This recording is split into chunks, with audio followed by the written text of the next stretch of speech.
I'm doing fine. I'm doing real fine. I'm excited to be back in the saddle, as it were. Back in the saddle, don't care. Just I'm like that. back. Oh, God. Are you okay?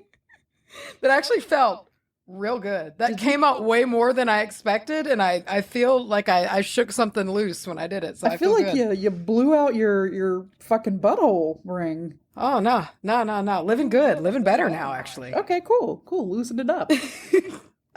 Well, after our break last week, we're back. And guess what? We're back to normal. Telling you stories about witchcraft, telling you lies, really. Yeah. All the lies. All the lies. Tell you sweet little lies. I forgot to send you the Patreons to make a song. Oh no. Oh no. Oh shit. Oh no. I just did it. Okay, but welcome wow. to WBAH, the podcast where we talk about witchcraft and stuff. I'm Charlie, and I love telling dad jokes. Sometimes he even laughs.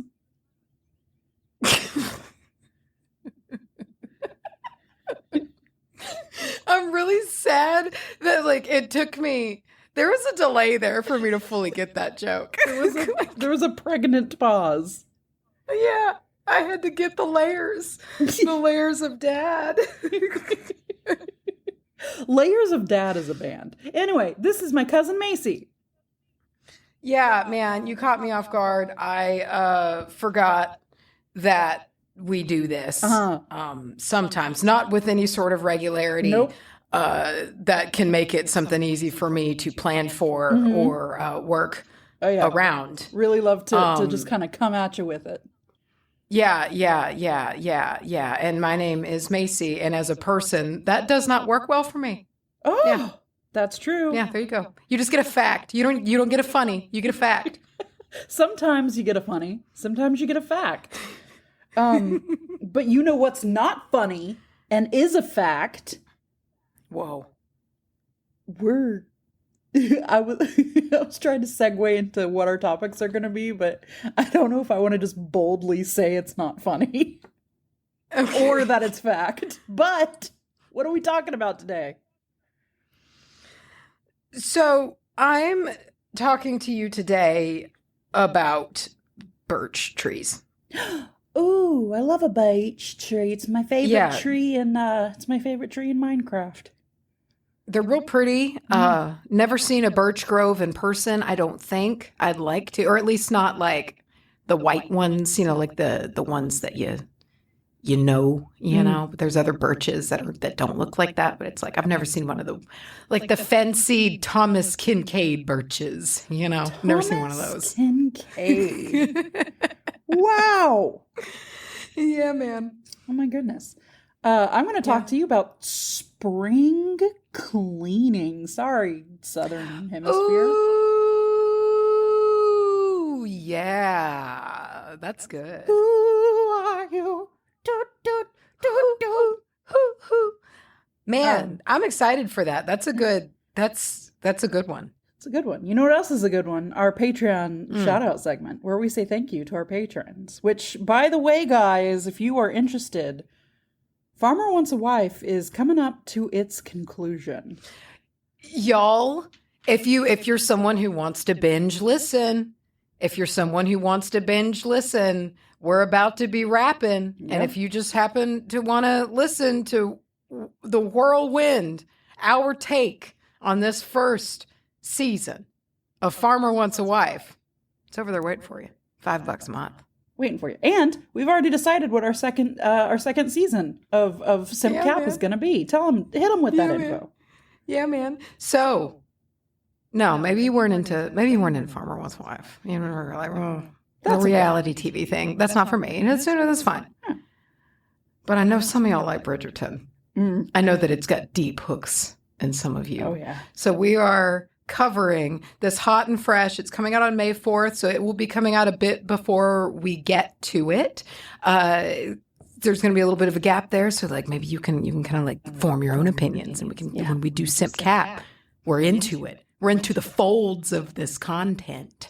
And we're covering the prequel, Queen Charlotte's prequel that is coming out on May 4th. It's hot and fresh for everybody. And so that when FWA ends here in just, I think there's this week and then one more week, and it's all over, we'll probably take a week off and we'll be back. Mm-hmm. We'll be back with the Bridgerton universe. Oh, yeah. Oh, man. Get into I'm that. So ready. That pretty and delicious world that Macy has aptly called cake. It's cake for your brain. It is, yeah. Come eat cake with us. Come eat cake with us over at SimpCap for the next. It's six episodes long, so we'll have 6 weeks of cake, and maybe a little more if we want to have like summary or something. So it's weeks of cake. Weeks and weeks of cake. I want pants that say that on the butt. Just weeks and weeks and weeks of cake. Weeks of cake. Wow. But thank you to our, let's loop it back around. Thank you to our Patreons who make it happen. Today we have Kinsey L, Paige, and Tina M. This causes me so much stress. I know. I didn't send them to you ahead of time. I very lazily. No, you didn't. I very lazily sent them to you like 4 minutes ago. And I don't know when we were recording. When we were recording, we and were you would have had already no time. Yes. In the process. Oh, yeah. Of doing this. Oh, big time. Country roads, take me, Paige, to the place, Kenzie L, West Virginia, Tina M, take me home. Country roads. There you go. I fully thought you were going to say Tina Mama. Ooh, that would have been cute. Tina Mama. Well, then I'm going to talk to you about spring cleaning. Because it is, in this part of the world, spring. And if it's not spring in your part of the world, fall cleaning is a thing too. And also, listen to this later, I guess. I don't know what to tell you. Spring cleaning. What comes to mind when we think of spring cleaning? Every time I say or think about or read spring cleaning, it is one of those things that like this image has etched itself into my brain so hardcore. It's like a lady in a 1950s, like mid-century home with the light coming through, and she's beating the shit out of a rug. And you see all the little dust particles in the air and the light. I don't know why. Have you ever beaten a rug? In my youth, yes, I feel like I was tasked with beating the rugs because that's a good one for children. Not recently, though. I haven't either. Not recently either, but like I like doing it. I'll beat my floor mats in my car. Do you have a there's a car wash round these parts and a few other places that I've seen, but they have the free mat cleaner, and it's like a machine, and it's like that pancake printer at hotels where it just grabs on and it runs it through the little machine and it beats the shit out of it and it squirts it with water and then it dries it and then it spits it out the other side for you. I'm very suspicious of that. I love it. I think it's great. They come out so clean. I've never heard of this in my life. Listen, okay. You gotta go to the one in Mineola, Texas. Right by the Walmart. I will. Okay. Good. I'll do it. I'll go get my floor mats cleaned. Yeah. For free. Anyway, spring cleaning. It's when we thoroughly clean our homes and our living spaces, typically in like a deep manner that you don't do every day. So like all the bullshit that you don't want to do, like it's the washing of the outside windows. When's the last time you washed the outside of your windows? You know, you get down and you do the baseboard. Yeah. Who does baseboards? Not me, brother. Mm-hmm. And like all I only did them because I threw a Twilight party. Like, exactly. That's it. Yeah. I was just like, I'm going to use this as an excuse to clean them. Yeah. Yeah. Yeah. Yeah. You need an excuse to do the baseboards. It's just fact. And I will clean the outside of the windows when you can no longer get any sunlight through them. That's the only time that I will do that. But unless I'm using that cool thing, have you seen that cool? It's like fish tanks use that little magnetized scrubber that you can use. Yes. They make those for like people windows now. And it's a smart idea. And I like it. Lit. And I would do that. Maybe once until the novelty wore off. But anyway, so this tradition of spring cleaning our homes, this is old, brother. This is old for a couple of reasons. One of the first things I learned about spring cleaning, I was like, we do spring cleaning because it's when the earth is tilted in the right way to where the light best hits the dirt and dust, and you can see all the debris that have accumulated, and you can see it in the air, and the sunlight gets stronger in the spring, and it was like all about sunlight, which is true. But it also goes back to just kind of coming out of the winter months and the weather becoming warmer, and we're starting to wake up and shake off. If we're looking at the wheel of the year, and as spring is the start of it, we're in the birthing process. This is right after the death, so all the seeds are popping up. And I know we're actually a little bit into spring now, but suck it. I haven't done the episode till now. We've been busy. But, yeah, well, and we're into spring for us, but like a lot of places are. And like we were even just up in the Northeast, like there's greenery and whatnot, but they're weeks behind us. They're still from where we are. Like we are comfortably at a level where I would be comfortable doing spring cleaning, because you don't want to do spring cleaning when you're like still going to get a bunch of dreary snowy days and shit like that. But yeah, we've got full on leaves and shit. Like it's done. The leaves are done. The trees look like how they're going to look now for the next several months. Yeah. We're very done bright here. It's great. And it's warm. But spring, it's our fresh start. It's, waking up after the long night's sleep, and we feel refreshed now. I mean, I don't want to tell you how to feel. Like everyone feels refreshed, but you. But I mean, the world is refreshed, and it's this opportunity to kind of clear out the clutter and reset our living space and kind of like reset life at this point. We're getting another, this is truly like the newest part of the year. Because, New Year's in January is fucked up for so many reasons. I refuse to acknowledge it at this point, besides just the, like, what you have to say to live in the world where you tell people like, oh, Happy New Year's. It's not the New Year. Anyway, so yeah, that's how we do it. But also there's this magical tie to it, and it's got deep historical ties. So magically, obviously we can use this as a chance to chew five gum and enhance the senses. Isn't that what they say? That's what they say. Yes. But it can be a time to cleanse our own energy and our own magical working space, heighten our awareness to the world around us and its changes, and, everything from like improving the quality of air to just making it a more aesthetically pleasing place to be at this time. The K in magic has such a deep hold on me. When I get to like write in my notes and I'm not thinking about it and I read them back, I stick that K in magic every single time. Oh, really? Yeah, I don't use it. I don't use it when I think about it, but when I'm just like hammering or just typing in tippity tap, tip to tap, and it comes out M-A-G-I-C-K. Spring cleaning. I get it. Dates back centuries. So its roots go further back than just this, but I have examples for you.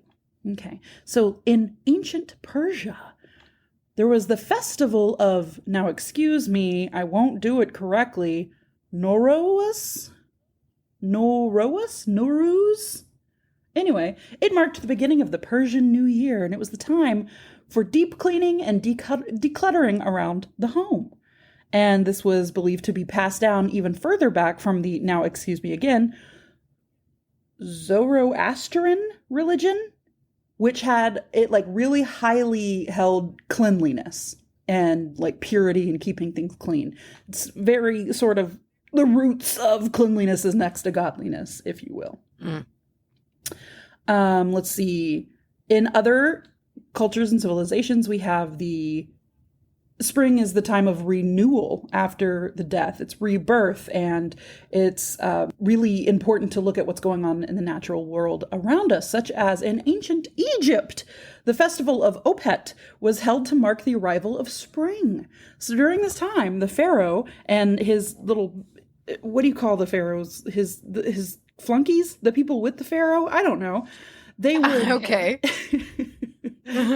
They would like parade through the streets, and they would engage in like a ritual washing to purify themselves before the gods. In Europe, getting a little closer here, the tradition of spring cleaning is often tied with Christianity. And it kind of butts head with the celebration of Easter, which is, all about spiritual renewal, rebirth, regrowth. We know the whole Easter Christianity pagan crossover at this point. But it's also just a practical way to kind of get your house ready for just life that will be happening. And everything that's accumulated, everything gets gross over the winter. Especially if you live in a space where there's fucking snow, and then they put salt out everywhere, and then you track all that wet salty sludge in your house, and then it dries, and then you got crusty salt everywhere. It's just gross, brother. And it gets dark really easy, and we're sleepy, we're tired. The winter is a time of rest. We're having less visitors in our home, well, I guess except for the holidays, but generally I think house cleaning kind of takes a little bit of a step back. It's a little more cozy in those winter times. But now we're up, we're going, we're seeing all the dirt and the dust, and it's disgusting. Yeah. So I'm just always going to clean my house better if I can open the windows. I just am. Yeah. If I can open up my windows, I'm going to clean my house so good. They just correlate. It just freshens up. I have a hard time cleaning. I'm trying to figure out how to say this without basically just ripping off what you just said.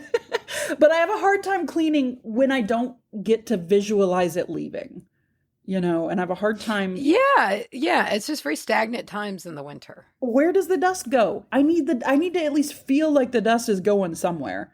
I know even with the windows open, it's probably just getting sucked up in the HVAC, but still, I want to pretend. But today, we've got these deep spiritual ties, and all through history we've had spring cleaning. But today, it is much more practical. Cleaning our house after a long winter. We're waking our bodies back up. We're feeling renewed. And we have a desire to sort of get rid of the things that feel like winter, if that makes sense. Anything that's sort of weighing you down. You don't want the big, heavy, chunky blanket around you right now. You want to bounce up, and you want to go frolic through them flowers, and you don't have time for all the dirty shit. So in addition to decluttering, it also allows us to kind of build up the miasma. Or not build up get rid of the built up miasma. It lets us build up our miasma real good. It lets us kind of rid ourselves of this miasma that's been accumulating, and the metaphysical dirt and dusts that have built up over these winter months. A lot of us take a hit at this time of year. A lot of us deal with that seasonal depression, or at least just kind of taking a dip in our magical prowess. At the time, a lot of people like to do their magic outside. My voice, whoa, they like to do their magic outside. And it's just not feasible to do that in the winter months. Outside of the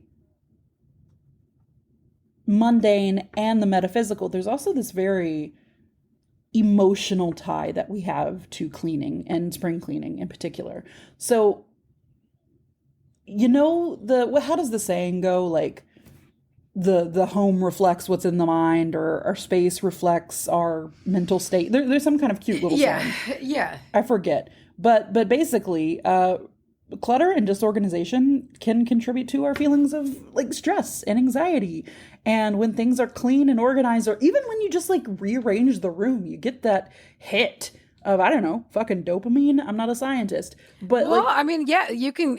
There's the energy to it too. I mean, you can get into feng shui, and it's like you got all that going on to where it's like there's so many layers to it, to where it's like your perception and how that affects you mentally, and also the energetic flow of a space as well. Like it all plays in together. But you definitely can feel like when you clean that room, it buzzes. I always feel it. Like when I clean a room and I get to like stand at the threshold and look into it, it buzzes. And it's fresh, and you can feel it. And you can feel it when you fuck. You can feel it when you, when you're not in that room. If you clean your living room really good, and you're like in your bedroom, and you just sort of walk from your bedroom to like, I don't know, the bathroom, and even like you can just kind of feel that pull. You're like, hey, that room's really nice. You should make the rest of the rooms like that.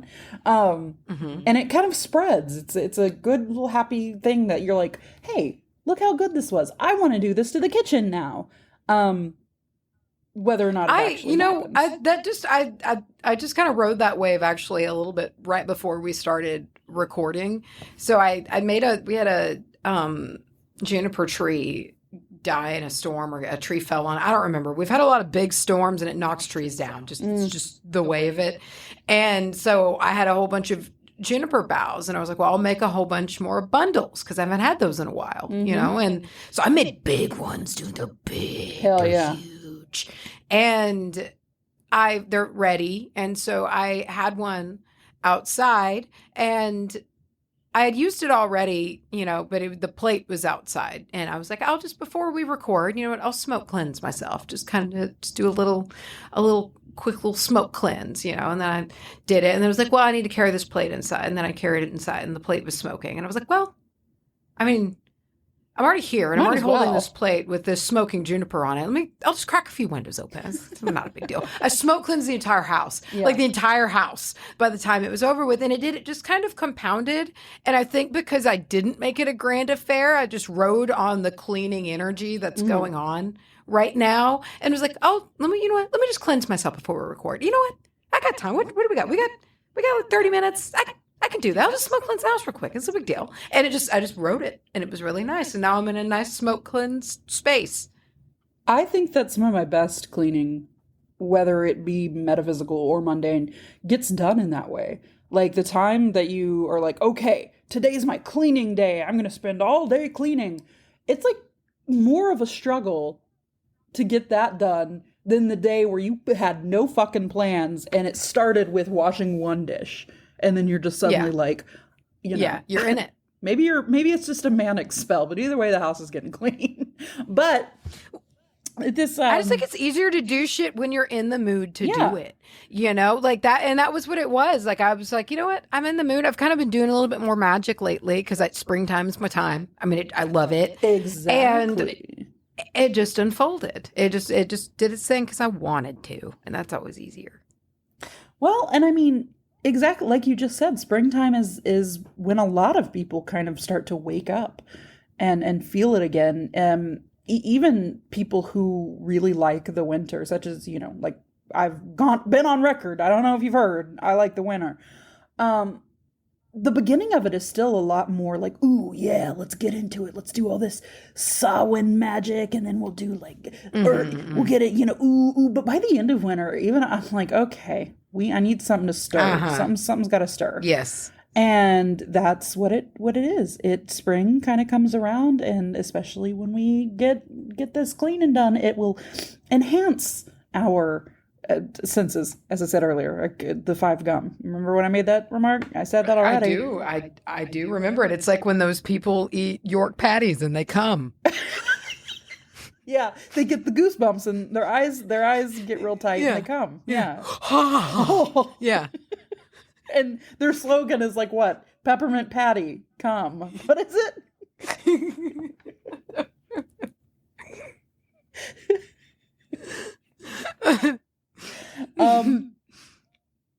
Anyway, the process, the last thing I have here, like a little mundane note, is just the process of cleaning can be pleasant all the way around. It can release, there's the pleasant scents, especially if you really put a lot of thought into your cleaning. Because sometimes cleaning isn't like really super smelly good. Like I know Back when I would use more harsh ingredients, it was like straight up headache inducing. Yeah. And sometimes you need the tough stuff, sure. But you can also, like, look, if you made your own, like, all-purpose, and you got to put all your little oils in it that you like, and you're lighting your candles, and, you know, you're mopping your floor with, like, your floor washes and all your magical shit. Maybe you do some smoke cleansing. Like, it's nice. It smells nice. And it puts us in a better headspace. You know, like, scent is, we've talked about this before, scent is very tied to, like, your actual brain chemistry. So when you're doing these essential oils, whether or not you believe, like, hey, essential oils are good for your health and these what they like, it's at least scientific fact that when we smell certain smells, like, it changes what's going on in our brain. So even if you're just looking at it that way, a nice orange rind smelling house, are you kidding me? It's wonderful.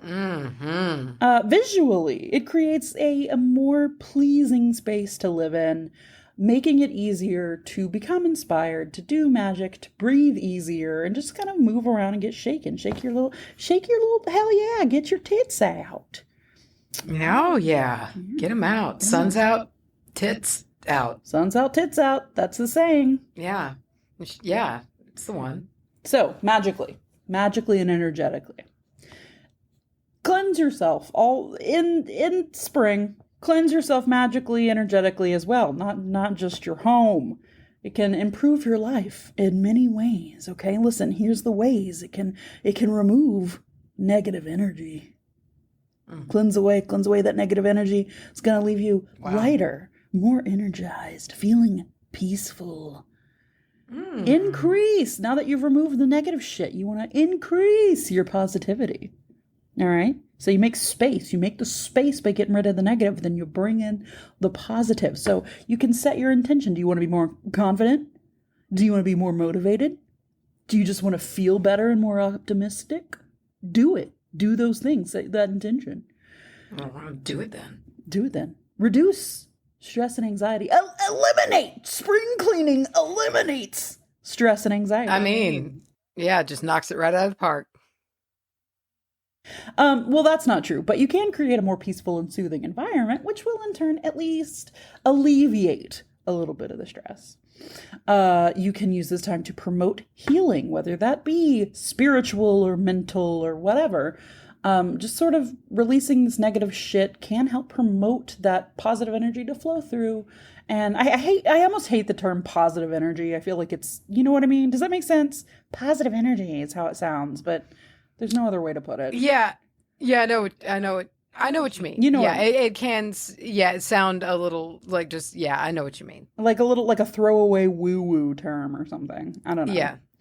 Anyway, this can all kind of branch together to help do things like improve our job function, or like not function. What is it? What is it when you do good at a job? Your job performance. Thank you. Satisfaction. Yeah, both of those things. Whatever. You can improve your relationships too. You ever just get like towards the end of winter when you're just like trapped in your house with people? You ever just get a little bit snippy, and then like when spring comes around, you can get out and do shit again. You're just like. And you do. You feel like you can fill your lungs for the first time all the way in, and the air that is inside of them is clean. Yeah. You're out of the cage. And it's clean. Ultimately, this can kind I love of, it so much. This magical and physical spring cleaning can help to support you. And, wait, that's not what I wanted to say. It can help to enhance your overall quality of life. And I have some tips for you to cleanse your space for the spring, to cleanse yourself for the spring. Now, this is all a metaphysical journey that I'm about to talk about because, like, what do you want me to tell you? I want me to tell you how to clean a house? You know how to do that. Come on. Get some, what's a good company? Miss Myers? Do we like Miss Myers? Do we hate Miss Myers? Did she? I don't know. That's like the natural option that I have in my small rural town. And I like the lemon verbena one or the lemongrass one. I like the honeysuckle. I don't see that one very often, but I bet it's nice because I like honeysuckle anything. Or shit, use a little water, use some a couple drops of Dawn and some essential oil. Boom, there's your all-purpose cleaner. Yeah. You want to knock some out, throw some oregano oil in there, just nuke all the bacteria. Yeah. Ooh, yeah. Throw some lemon in there if you're feeling spicy. Yeah. You got options. Yeah.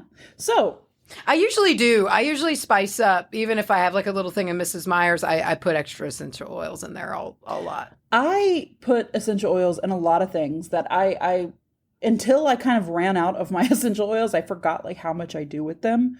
And one thing that I do, and this may sound excessive, but like I have a really bad sensory issue with my hands after they're wet for like a prolonged period of time.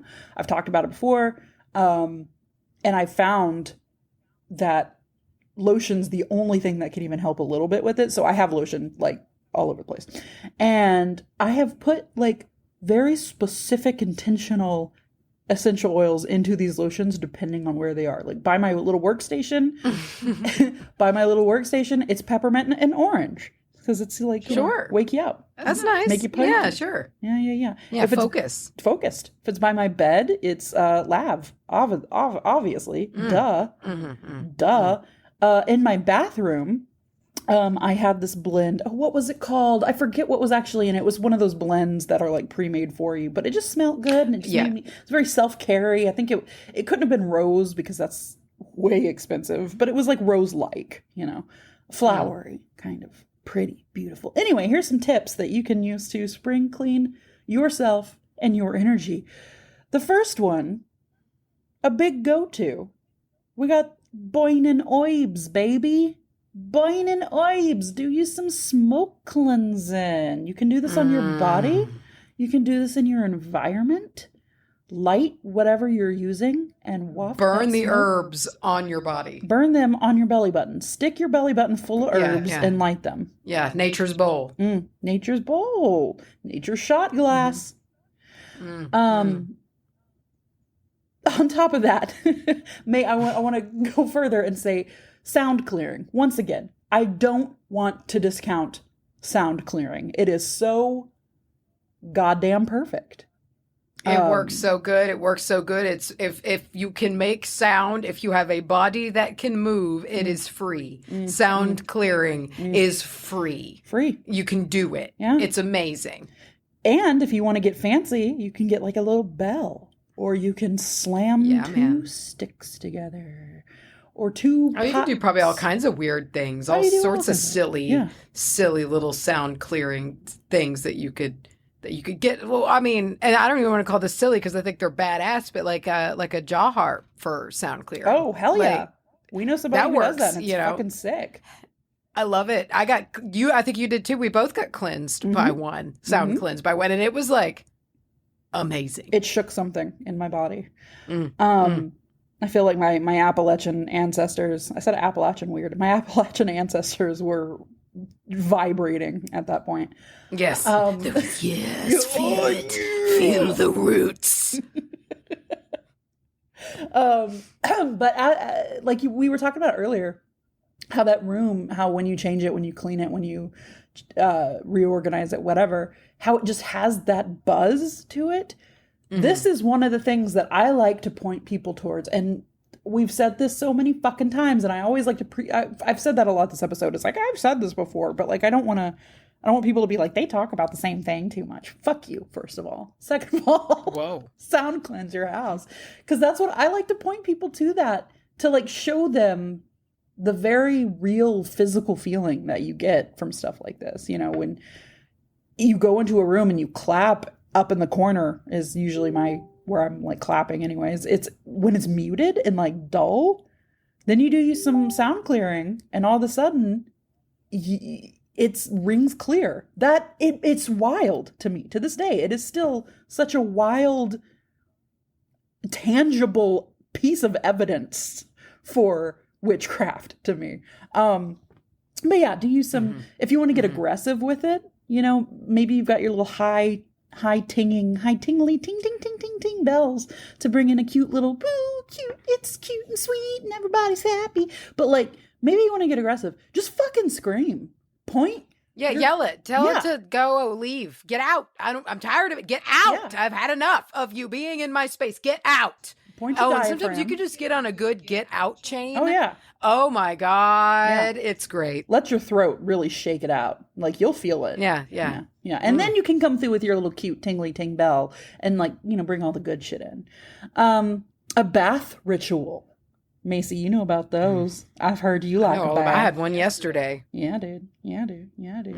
Powerful. Very powerful. Cleanse yourself because you're cleansing like yourself physically as well in the process. But set your intentions. Add that sea salt or that Epsom salt. Add them essential oils and herbs and all the shit that obviously is skin safe and you've patch tested, blah, blah, blah. But that to actually like get out of the bath and like open the drain and watch all that shit just go. Just be taken away to God knows wherever water goes when it drains. I don't know. And I like to do that for when I scrub all of my skin off. Yeah. This is gross, but I'm going to share it with you. Yeah. But like, because I'm a lizard person, and so you need a good molt. I'll do a lot of exfoliating, and this is really nasty, but like when it's time to get out of the bath, like you can see it on the top of the water. You can see it like shimmering on the top of the water. And that's like my old outer coat. I just drain it away and then I rinse off afterward. And it's like I shed a whole layer of skin and I can see it. They're floating in the water. It's disgusting. That's always when I'm like, it's time to get out, is when I can see that I've created that. I'm like, I'm out. I'm going to go rinse off. When your tub starts to grow skin. Old flesh coat. Yeah. What is it called? A SCOBY? When you start getting like a SCOBY on your tub. I put a pellicle. Yeah, I grew a pellicle on my tub. Gross.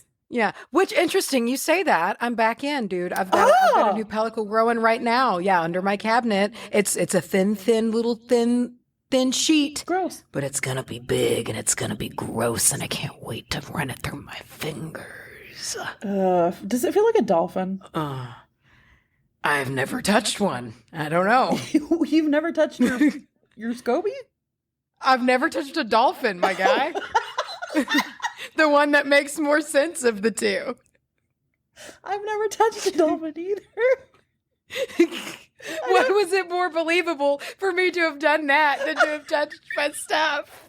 My Pisces rising took control. Shut up. It did. It came out. It slipped out. It's okay. It happens. Oh, God. Whoa. Okay, bath rituals. You know what you can add into that bath ritual? What? You've smoke cleansed your house. You've done some sound cleansing. You're in that bath. You're scrubbing off your weird lizard skin, and damn right. Dust off those crystals. Dust off those crystals. Let them come out. Let them do the job they want to do. Let them transmute that energy for you. Cleanse them. Do you know what I like to do? Yeah. I keep interrupting you, but I know a lot about bath magic, or at least my own bath magic practices that I can contribute to this section. So I have a little selenite tower that I like to keep at the head of the bath, like right where my head is.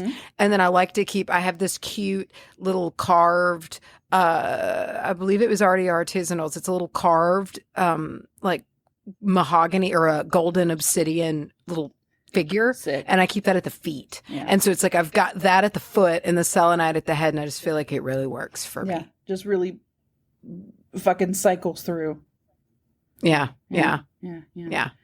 Now, when you're visualizing this, because visualization is, I'm tying it into my next little thing. Are you visualizing, how does this work? Are you taking and grounding in your energy through your feet and it's blasting out through your head? Or are you putting everything back in to the earth through your feet and taking energy through your head?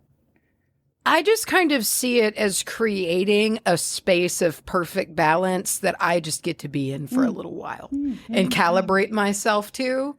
And so that when I leave, I know what it feels like to be in that space between like grounded and elevated, you know, like, so I feel like it like creates a little field that when the water's all charged up with like the grounding of obsidian and like the uppity, like high spiritness of fucking satin spar tower. And it's like, I feel like you got it, just, I can then be like, oh, this is what it feels like to be balanced when I'm there. Isn't visualization interesting? Because like everybody does something different. Wild. you know? Yeah, it's totally wild. It's all effective. It's just our brains. Yeah. Yeah. And that's why there's no real right way to do it. Don't be like, I have to visualize the golden light around me or whatever. That's nice. But when people say that, you can really kind of sub in whatever works for you. I'm like a dirty fish tank. I have to spurt out my old dirty energy, spurt down the drain, and then suck up new clean, you know, get washed out and get that new clean tank water put into me. I recently changed Wetly's water, and that's... I was about to ask, how's Wetly? Yeah, great. What a sweet boy he is. What a sweet boy. I'm so glad. What? I'm glad. I'm just glad he's well. He's well. He's well. And I felt really bad because when we left, he was just eating off one of those like 14-day feeder things. And I'm like, I know that can't be. That's not the best for you, is it? Yeah, he's not getting little treats. Yeah, he needs his freeze-dried bloodworms. He needs those. Yeah, the boy needs his bloodworms. Farmer wants a bloodworm. Gross. And lastly, let me beat this into you. Let me be mom for a minute and fucking journal. God damn it. Reflect on the past few months and what you've been going and what might have been weighing you down. Write them down in a journal. Then release it.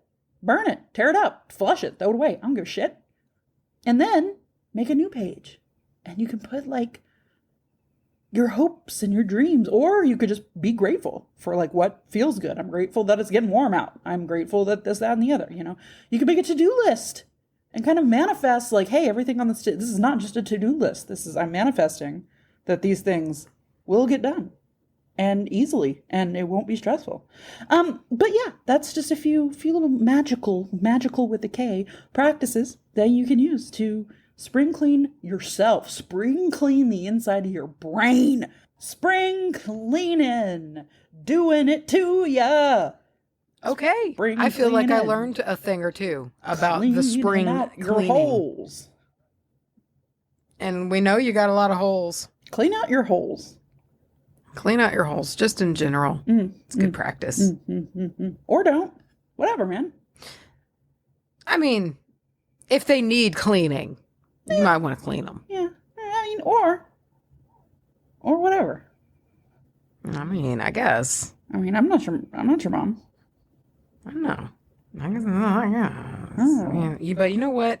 On the topic of things of that nature, you know who might know about such things of health and matters of whether or not that might be good for us. You know who might know that? Who?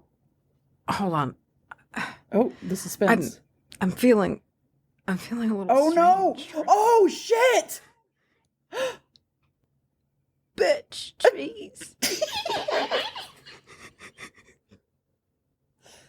Nicholas, is that you? Descript. Yes. Yes.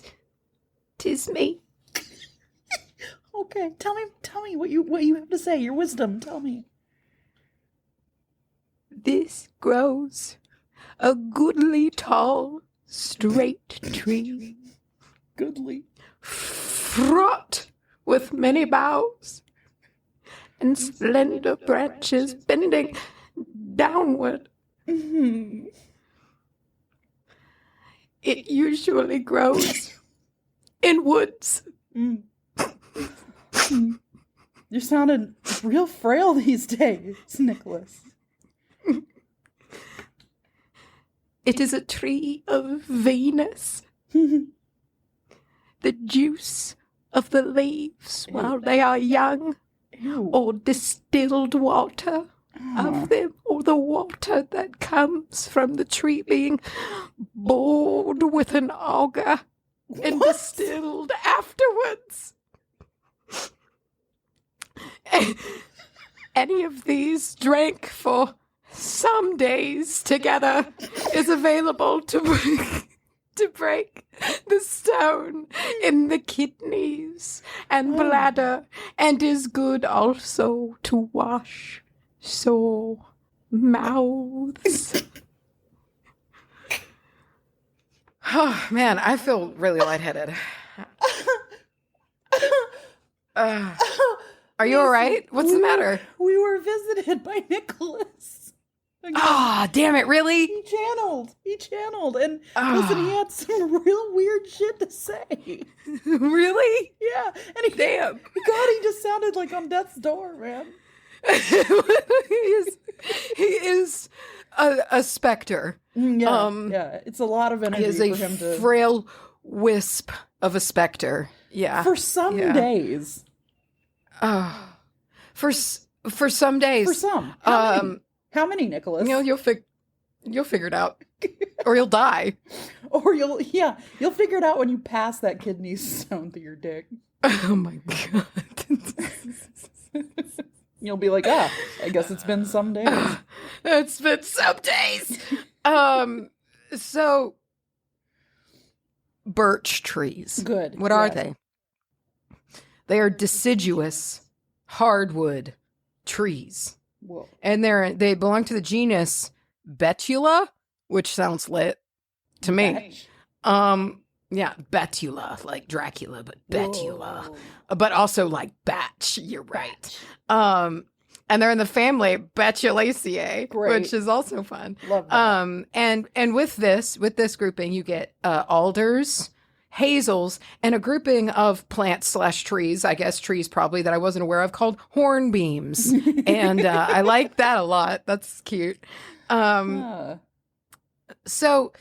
the birch tree, it does not really live long. It's not a long-lived tree as far as tree lives can span. Yeah, you don't really see big, fat, fuck-off birch trees. You really don't, and there's reasons for that. So most birch trees are going to go between the ages of 60 and 90. Whoa. And they're gonna die of a life. They'll live a life cycle within that time.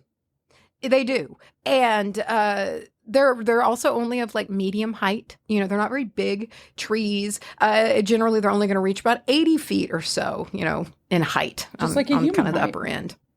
Yeah, just like a human height. They're just like people. And the word birch comes from the Proto-Indo-European word. There's a lot of hyphens. Bereg. That's not how you pronounce it because there's Gaelic. There's Gaelic roots, and I do have some of the pronunciation for the Gaelic right, but it never looks the way it sounds or sounds the way it looks. So anyway, the root, the Gaelic word. Sorry, let me get my thoughts together. So the Gaelic word for birch is pronounced bay, B-E-Y. Bay. Okay. But it is spelled B-E-I-T-H-E. Okay. I looked it up this time because I'm trying to be good. Just remember that. I feel like that's important for me to tell you to remember that because we come back to that. If we don't, it doesn't matter, but I think we do. Anyway, so birch trees are a pioneer species. I was like, what does that mean? And it means that these guys are some of the first things to kind of rock up on a new territory or a landscape and kind of recolonize it with forests again. They can handle it. If I recall correctly, that's kind of how like chestnuts were too. Like they can handle some shitty conditions. Granted, the blight kills them dead real quick, but like if it wasn't for that, they'd be fine. And so damn blight.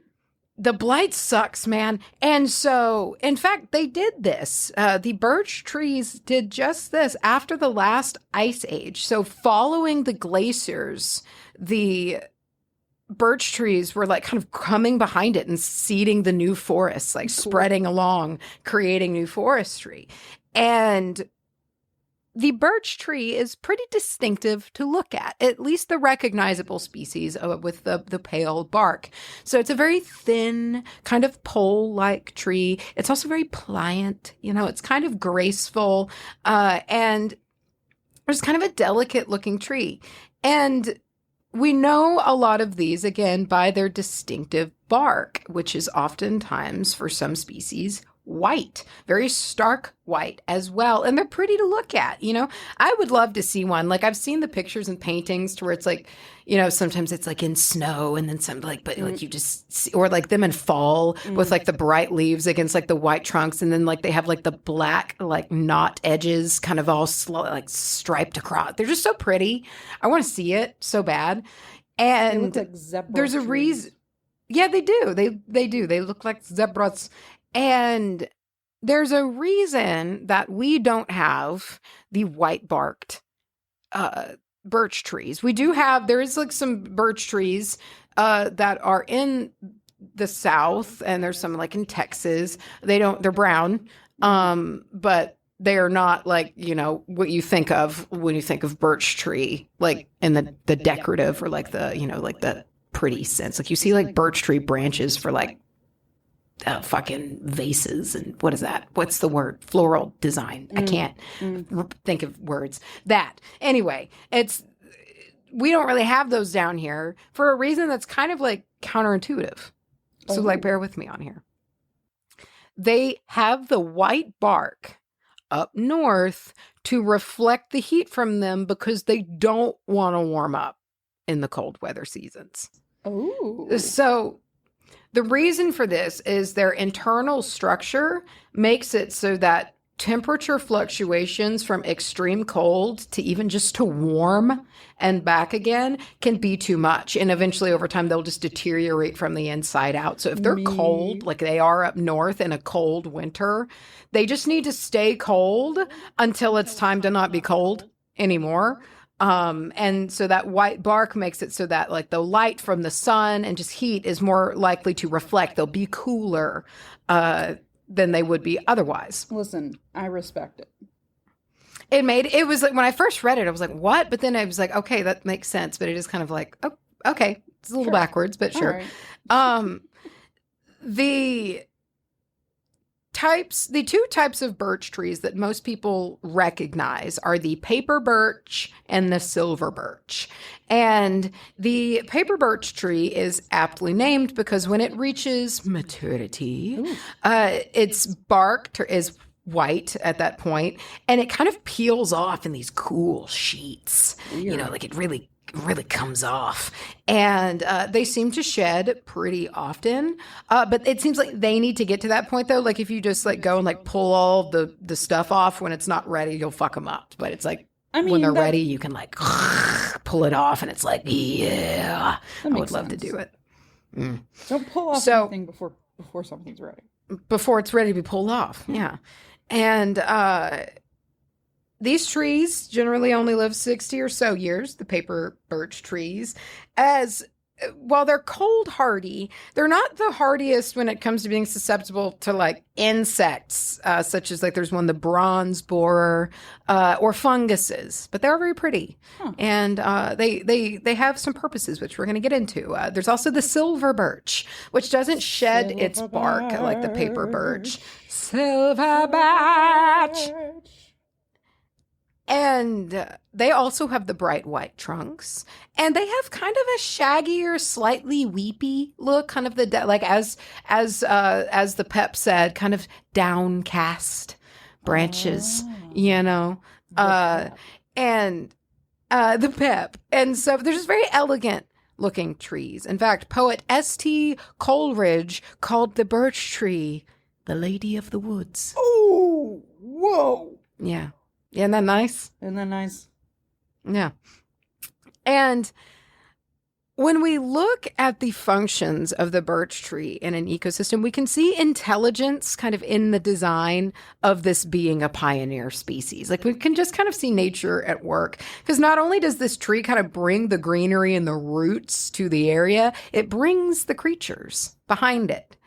Because insects and birds, mammals, so many creatures utilize the birch tree, whether it's birds eating the bugs like that eat the leaves, you know, or, you know, like deer will eat the twigs, or the, you know, kind of like tender branches, and animals will eat the sap dripping from like boreholes from beetles that have eaten into the trunk. You know, like it just, this tree is used.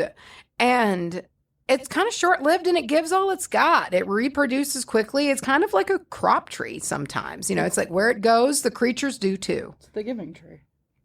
It is the giving tree. I thought about it the whole time I was doing this. Fuck that. Stupid. I know. Fuck that kid. Piece of shit fucking kid. So this goes for humans too. Humans are animals. Oh. And the birch is a hardwood tree, which is nice considering how quickly it grows. So uses for birch reach so far back into history, and uses are varied. So Native Americans utilized the paper birch bark to make canoes. Ooh, I looked up some images of these. They're just so brilliantly made. It was so interesting to look at them. Also, it did all come back again. So remember the word bay, or it was pronounced. It was like Byth is how it was spelled, right? Or birch. So it is the first symbol of the Ogham Celtic tree alphabet. It's spelled like Ogham, Ogham. So the Ogham Celtic tree alphabet, and it represents the letter B. So this is a really old, like super mysterious alphabet. I've kind of talked on it. I feel like when I talked on oak and maybe like ash, I think maybe it's a very fascinating, mysterious old alphabet, and it's written vertically along lines instead of horizontally, and so it's like these slashes that come off of a vertical line depending on whether they come off the left or the right. It's very interesting. So I need to cover it one day because there's a lot of cool shit around the Ogham Celtic alphabet. But anyway, I'll murder you. I know it. You've had it on the mind. You've had murder on the mind. So much. So the birch tree was used for really practical things by humans, making buttons and spools, cribs, tool handles, things like that you make with kind of pole type trees. You can build cabins and shit. You just mean like sick dope houses. Their sweet ass cabin, like their cabin has like a bay window in it, fucking and crib. like a turret or something, So the birch tree was a very common choice for the maypole. Oh. And it is also one of the first trees to start leafing out in springtime. So it is with the birch that it quickly got associated with spring and renewal and rebirth and beginnings. And we've got to remember how much people were watching for those signs of spring, man.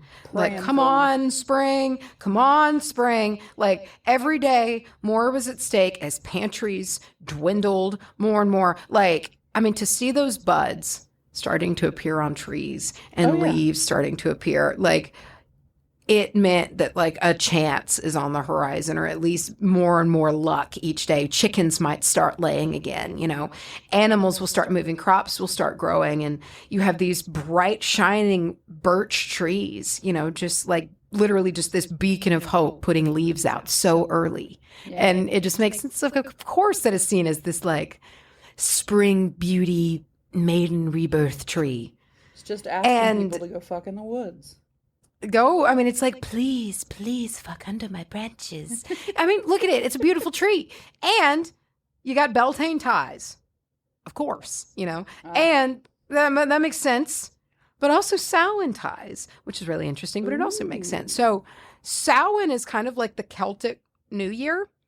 And with that is the purification and, and the new bringings in, the cleansing out of the old and bringing in of the new. So using like birch twigs, like spirits could be driven out of homes on Samhain night as part of like this bringing in of this new year, new beginnings, and all of that. So the tie to the birch tree with that.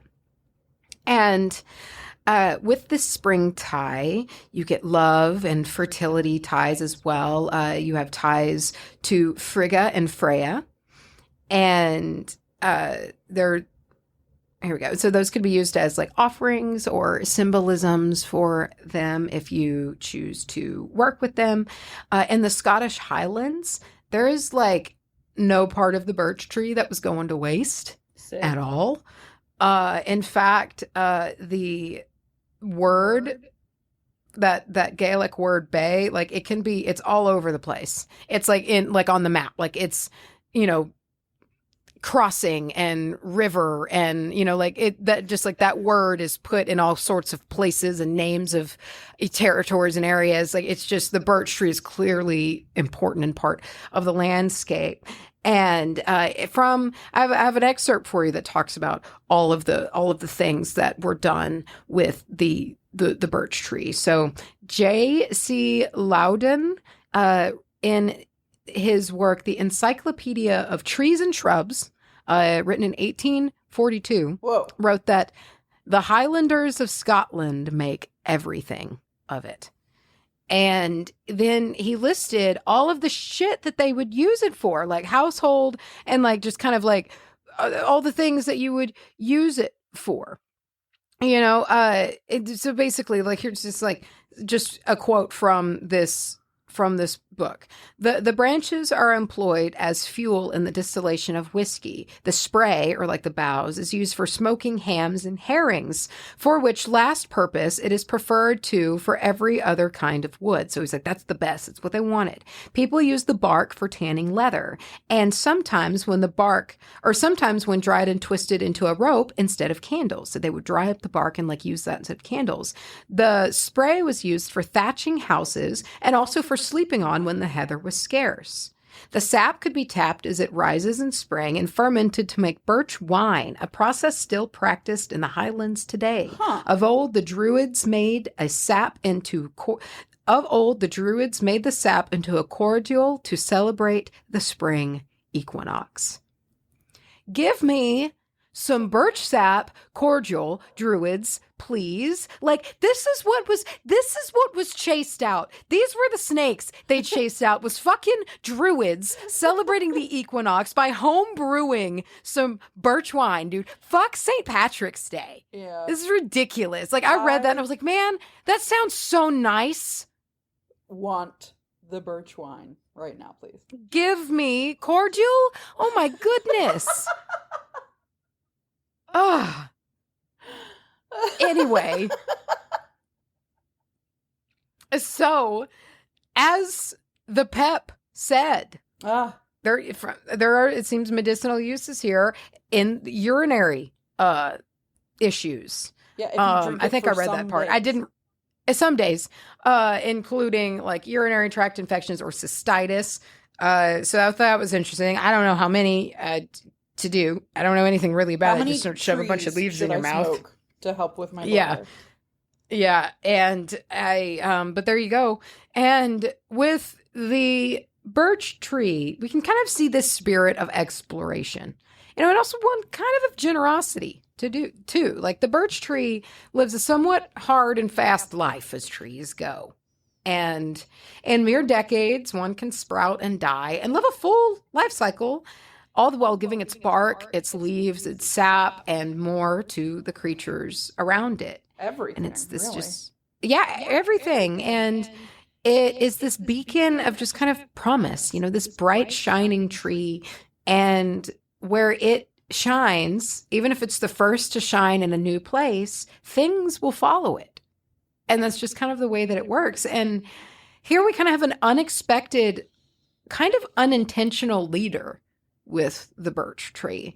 And this isn't the energy of a leader that like leads for legacy or for like their face or name to be preserved in time or stone, for power. Like, the birch tree leads just because others happen to be following it, and its very essence, it kind of is like this trailblazer, and things are drawn to it. It's like when Forrest Gump just started running.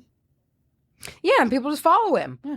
He didn't make anybody do it. He didn't ask anybody to do it.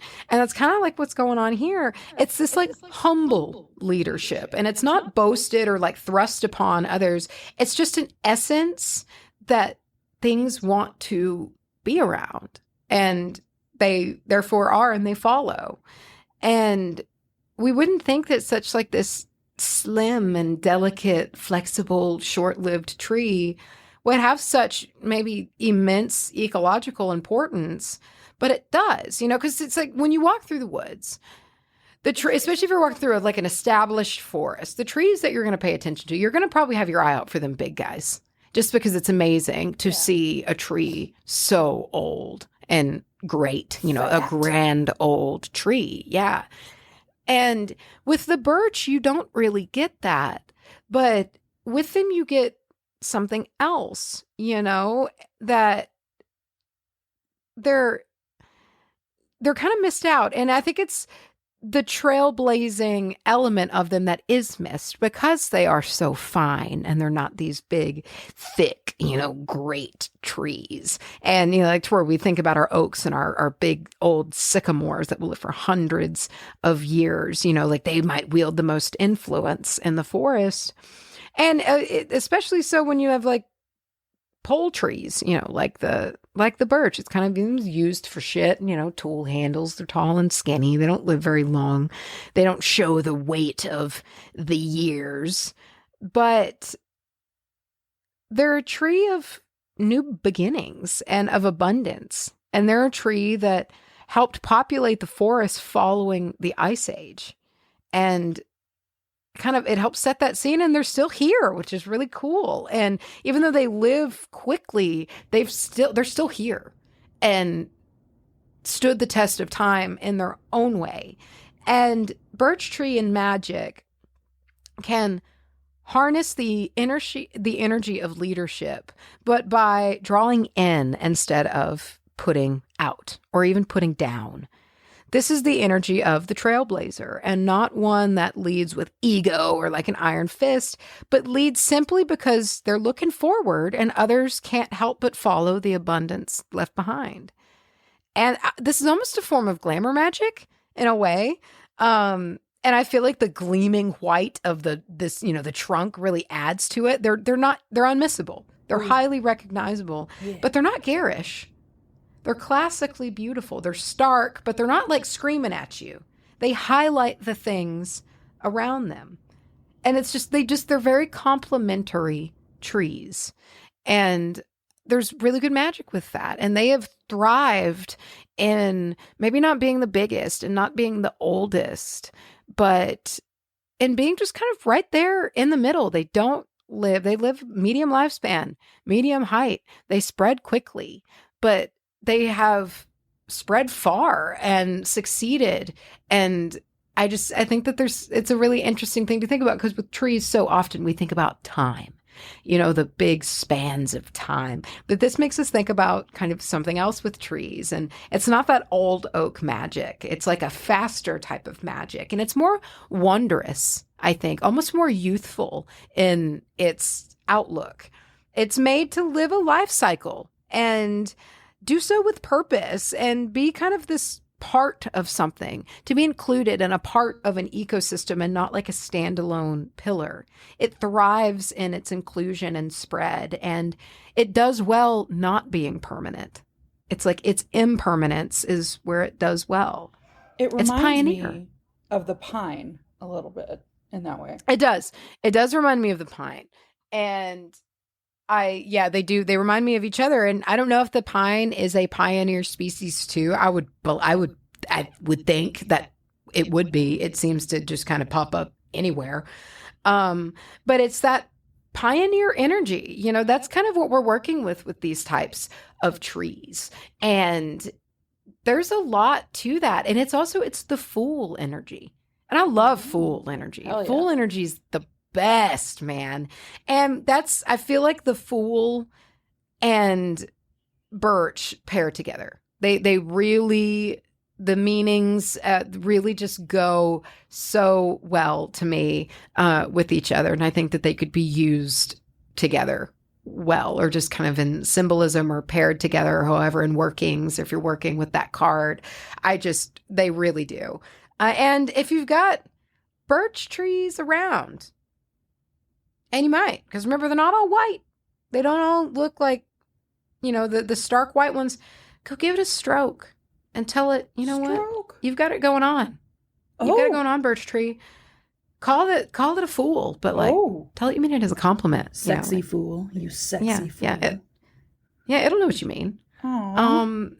Yeah, because again, this is a fun young tree. It's into it. It wants to be. It's if you said that to like an oak, it not only would it maybe take like a minute or two, if not longer, for you to get an answer back. I feel like it would maybe. It depends on the oak. Depends on the oak. Depends on where the oak lives. Like, if it's and if it's an oak like in the middle of like a busy metro area that sees a lot, it might be like sure. But if it was like one of my oaks. I mean, one of my oaks would be into it probably too. But like an oak that maybe hasn't seen a person in a while, it might be like, what? So, you never know. Tell the birch that it's bussin', no cap. It'll know exactly what you mean by that. They're very current on the new vernaculars of the modern youth. Oh, God. How'd that make you feel? I didn't like it. Yeah. I hated it. Yeah. Yeah. Gross. Well, there you go. Wow. Yeah. I'm still not over our visit from old Nick Pep, but I guess I'll have to just sort of let it simmer and think on his words. Maybe you can figure him out. Maybe you can figure out how many days. Some. I've heard. Some days should do the trick.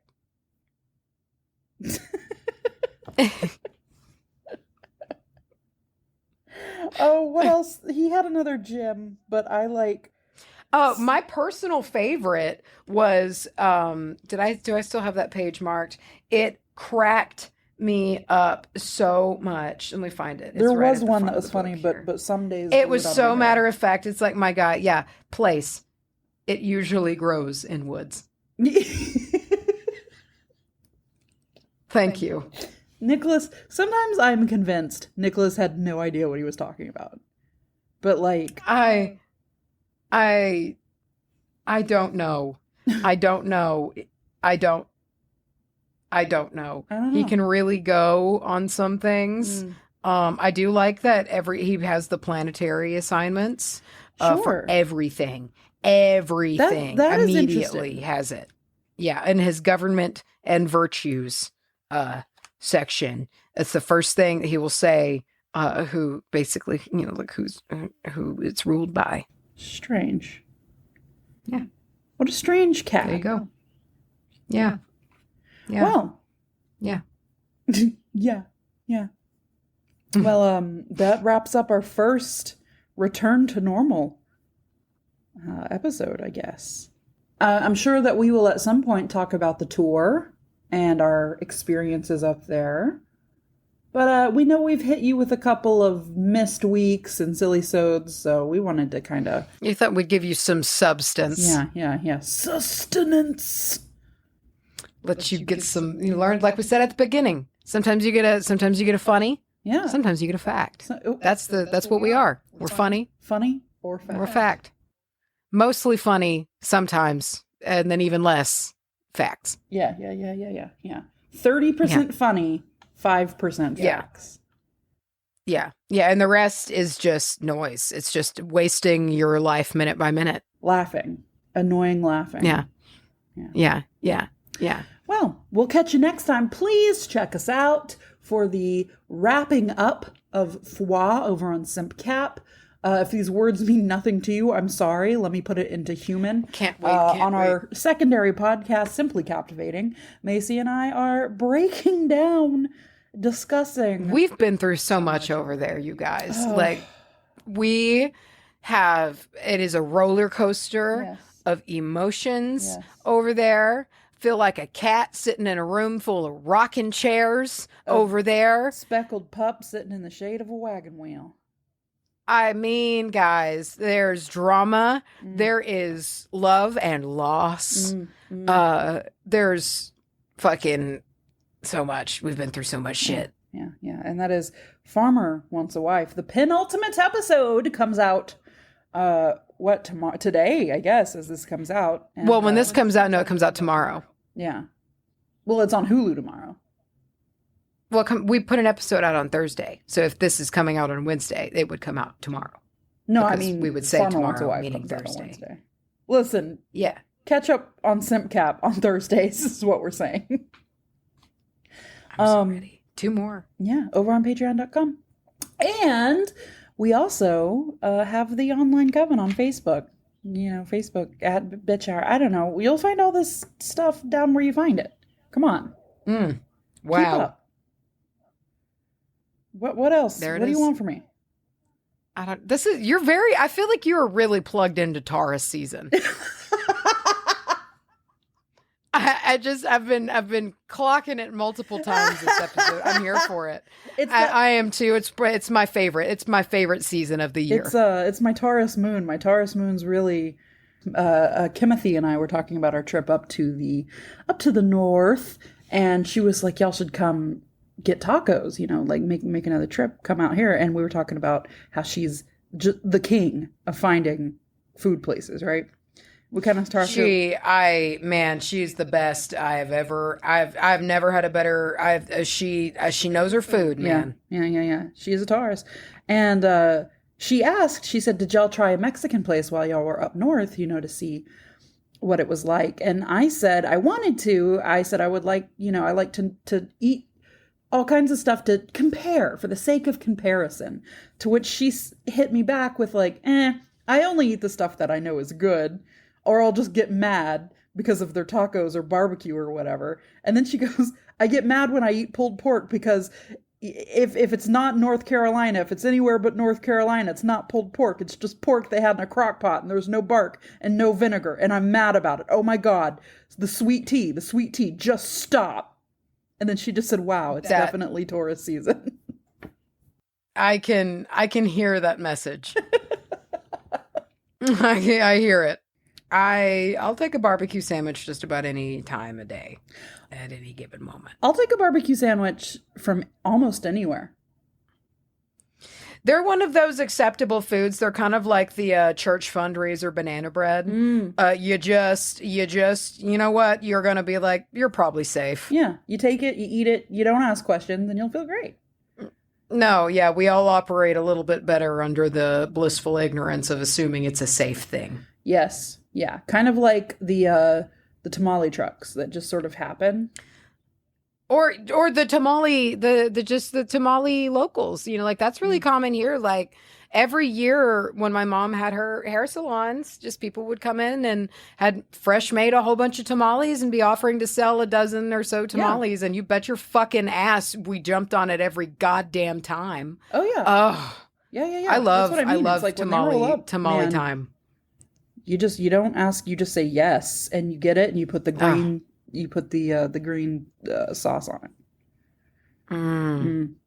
it. Wow, I'm very hungry. So I think we should end this hungry. And perhaps go get food. You guys, you also get some food out there. Drink your water. Drink your water. Drink your water. Eat something good. Eat something delicious. Eat something good.